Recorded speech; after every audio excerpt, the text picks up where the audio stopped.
Mr. Chair, special discount for senior citizens. Correct. Mr. Chair, I appreciate and support the statement from the minority that they are willing to accord the parliamentary courtesy due to co-equal branch of government. This practice has been practiced since time immemorial here in this Congress, and this originated from the British Parliament, which was adopted even to the colonies of the British Islands that time.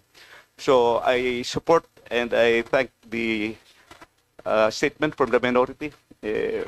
So next week, I hope that we will be granting the same parliamentary courtesy to the office of the Vice President, the second highest position of the government. Duly Thank you. noted. Thank you, Mr. Chair. Daghan Okay. salamat. Mr. Chair. Representative Tenyo, you have the floor. Thank you, Mr. Chair. Mr. Chair, una po, with due respect to my fellow member of the minority, hindi po buong minorya ang sumasang-ayon dun sa pag-extend ng parliamentary courtesy, whether sa Office of the President or sa Office of the Vice President. During the hearing of briefing for the budget of the Office of the President, inilinaw po natin yon, di ba? Na lalo pa ngayon, hindi po panahon para sa parliamentary courtesy. No, Pangulo mismo sabi niya, mahiya naman kayo, o dapat mahiya lahat ng nasa gobyerno kasama ang presidente at ang vice presidente. Ibig sabihin, kailangan handa po lahat na busisiin ang budget, handa lahat na ipagtanggol ang budget kung humaharap sa Kongreso. So yun po yung unang punto. Pangalawang punto, nais ko lang pong magpahayag ng lubos na pagkadismaya pa rin. No? Kaya naman po nagkaroon tayo ng pag-defer dito dahil sa paabot o sa sulat mismo ng Office of the Vice President na direktor pa nga ang nakapirma na ang dadalo dito hindi na nga yung Vice President, no? Pero ang minimum natin for Office of the President and Office of the Vice President, yung Chief of Staff, di ba? So in the case of the President, yung ang nandito ay ang Executive Secretary. So in the past, no, ang nagpunta rito yung mga Chief of Staff kung hindi pwede yung Vice President mismo. Pero sa sulat nila, ano po ba? ASEC po ba ang papupuntahin? An ASEC for budget. So, again, sabi ko nga, nagpapahayag ang kinatawang ito ng lubos na pagkadismaya na hindi pa rin nagbabago ang Vice Presidente sa labas, no? Sa media, panayang pahayag na handa siyang ipagtanggol ang kanyang budget at wala siyang tinatago, no? At handang humarap sa proper venue. Sa kaso po ng budget proposal for 2026, wala pong ibang proper venue kung hindi ang committee ito. No? Kaya again, lubos na pagkadismaya at sinabi ng ating Vice Chair na magpapakita raw ang Vice Presidente mismo sa Tuesday, na para sa akin, to see is to believe. No? So, hintayin natin yan. Mr. Chair, Maraming salamat. Noted yung mga manifestation mo, Congressman Tenyo. Mr. Chair, Yes. when I said the minority, what I mean is the majority of the minority. We Okay. respect the fact that kahit sa Duly gubat, noted. we respect the fact na kahit sa gubat may gwapo. Duly noted Thank you, po. Duly Mr. noted. Chair, just last manifestation from the independent, not Pagbigyan natin ng majority, not pagbigyan minority. natin ng senior citizen from Mindanao. From the independent, Mr. Chair, I would just like to make a manifestation. Just to explain the rationale why we do give this parliamentary courtesy to a co-equal branch of the government. I was already a congressman when VP Noli De Castro was vice president. I was the chairman of appropriations when VP Binay was the vice president. I was also chairman of the appropriations when VP Leni Robredo was vice president. Now, I am here also as a congressman when the VP is Sara Duterte. The parliamentary courtesy is only granted at the committee level. Why? The reason is we give parliamentary courtesy as a co-equal because we give respect to a co-equal or a higher position of government. Kumbaga sa layman's interpretation, it is really, I would say, awkward for a member of Congress to question a higher officer directly. Pero pagdating doon sa floor, pwede because question will be congressman to congressman. That's really the rationale on here. But there were instances when the higher official or the co-equal official, like the vice president, waived his or her parliamentary, I would say, parliamentary courtesy or parliamentary privilege. There were occasions in the past when the former vice presidents would say, thank you for giving me this parliamentary courtesy, but I will accept questions and I will answer the questions. Yun yung mga nangyari kaya nagkakaroon ng mga questions noong araw. This is just to share my experience, especially for the new congressmen who is just about to grasp what parliamentary courtesy is all about. There is no Chair? substitute for experience from the elderly. Mr. Chair. Mr. Chair, a short manifestation as well. Yes, please kung go maaari. ahead. Okay. Maraming salamat, Mr. Chair. Galing naman to sa Gen Z ng Kongreso. And siguro with all due respect as well to my colleagues no, in the House of Representatives. Una po, we take exception doon sa sinabi po na higher office ang president or vice president. Sa pagtingin po namin, we are equally voted by the people. No? Tayo ay binigyan ng mandato to represent yung mga concerns nila, ng mga distrito natin, ng mga sektor natin. And sa sektor ng kabataan, ang pagtingin natin, no, we are living in exceptional times. And exceptional times, no, call for exceptional measures. Ibig sabihin po nito, sa oras na ito na tinatanong ng taong bayan kung paano ba talaga ginagamit yung budget ng gobyerno para dapat sa paghatid ng mga serbisyo, pero lumalabas ngayon na sa iilan lang nabubulsa ito, dapat mas proactive po tayo sa pagbusisi ng iba't ibang aspeto ng budget.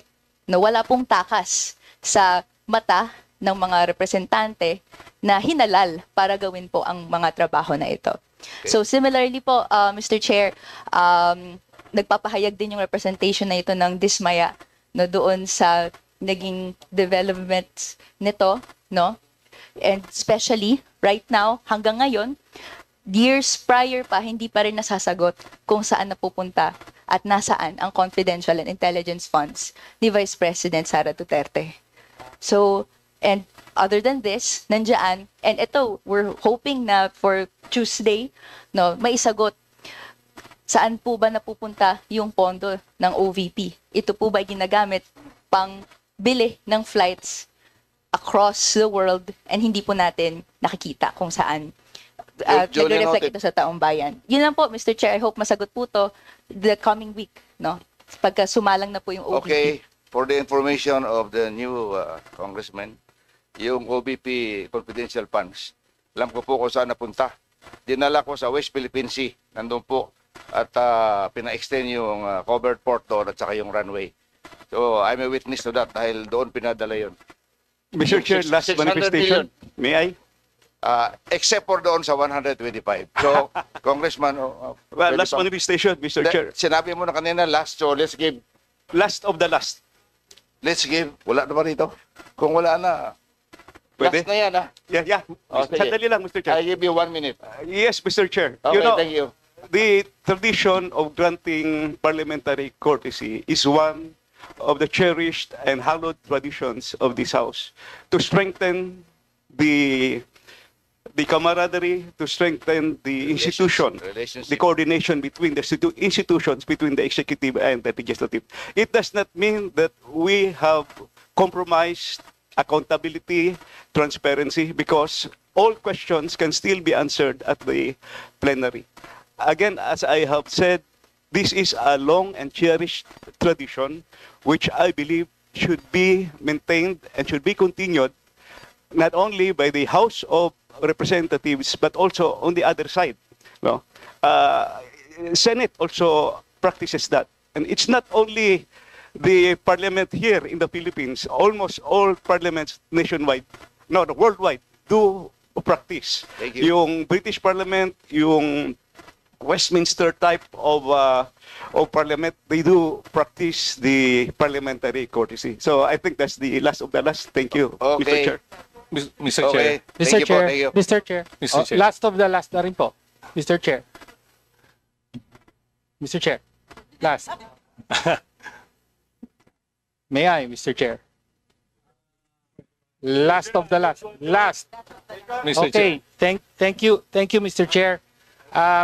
Well, again, yung parliamentary courtesy po, sabi nga natin, yes, it's a tradition, pero lalo na sa ating lipunan, dapat ibasura na ang tradisyon na yan, no? Bakit po? No, dahil una, pinapakita ng ating kasaysayan at mga nakikita natin ngayon na hindi uubra ang so-called presumption of regularity. No, kaya kailangan po ang norm dapat ay palaging magpapaliwanag at handang magpaliwanag ang mga opisyal, ang sino mang opisyal ng gobyerno na pinagkakatiwalaan ng pondo ng taong bayan, no? At pangalawang punto ay tanong ko, Mr. Chair. Sabi kanina ng chair, pupunta raw dito mismo ang vice presidente. Okay, maganda yon. Pero ang problema naman, kung pagdating dito, parliamentary courtesy na naman po tayo, wala rin namang You tanungan can still ask questions in the plenary. magaganap. Okay, Mr. Chair. we can still ask questions in the plenary. Pero ang Mr. didiin Chair, po nga motion to natin, adjourn. ang kaibahan po ay dito lamang sa committee level, Motion to direktang suspend, Mr. Chair. matatanong, Motion to I suspend. still have the floor, direkta pong matatanong ang opisyal mismo, in this case, the Vice President. Alam naman natin lahat sa plenaryo, ang natatanong doon at sinasagot ay kapwa kongresista na natin. No, kaya iba po talaga rito. Kaya po, if this committee will still extend parliamentary courtesy to the Vice President, ako po ay naglalabas na ng hamon sa Vice Presidente mismo. That courtesy can always be extended by this committee, but it can always be waived by the official itself. So ang hamon ko po sa Vice Presidente at sa lahat ng mga official pa na binibigyan ng parliamentary courtesy, i-waive nyo po yan.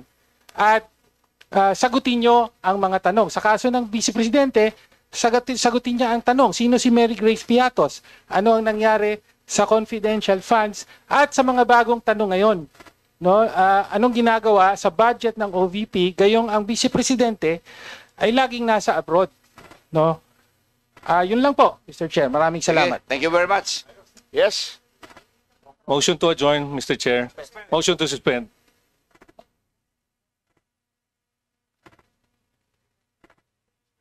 Mr. Chair, session suspend for 1 minute. Motion suspended.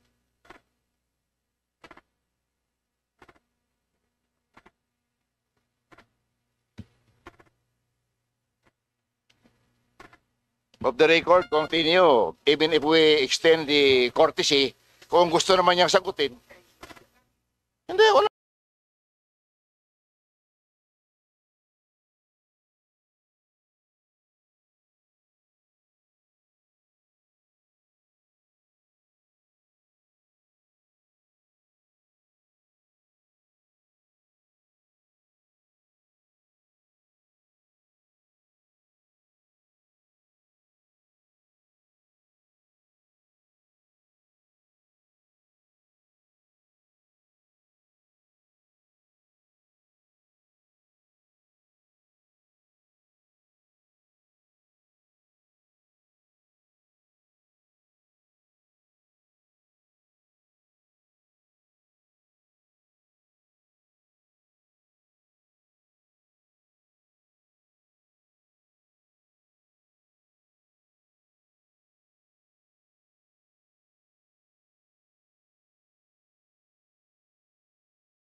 Any motion? Mr. Chair? Yeah. Motion to suspend, Mr. Mr. Chair. Mr. Chair, may I now move that we suspend the hearing and resume on Monday, September 15, 2025 at 9 a.m. So move, Mr. Chair. There's Duly second. seconded. It has been moved and seconded. Hearing suspended to Tuesday. Monday na? Monday po yung other agencies. Other agencies. Thank you.